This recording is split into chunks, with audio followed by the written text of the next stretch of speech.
Centar Makabija Jassiel Rivero nalazi se na meti Crvene zvezde, koja želi da ga vidi u svojim redovima za narednu sezonu.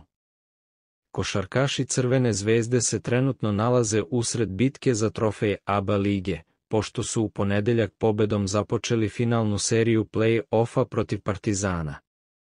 Međutim, to što igrači na parketu igraju najvažnije utakmice u sezoni, ne znači da sportski sektor sedi skrštenih ruku. Naprotiv, crveno-beli uveliko rade na sklapanju tima za narednu sezonu, a jedna od meta je centar Makabija Jassiel Rivero.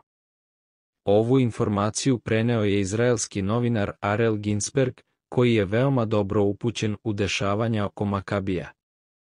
Inače, 30-godišnji Rivero je 206 cm visoki Kubanac, koji je ponos Izraela pojačao prošlog leta, nakon 2 sezone provedene u Valenciji. Prethodno je 2 godine nastupao za španski Burgos, što mu je bio prvi dodir sa evropskom košarkom.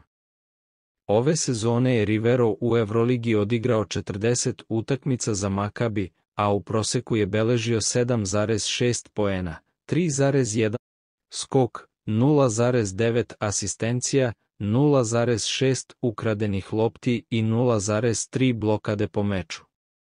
Rivero je na NBA draft izašao 2015. godine, ali nije bio izabran, pa je naredne 4 godine proveo u Argentini, igrajući za Estudiantes i Boca Juniors,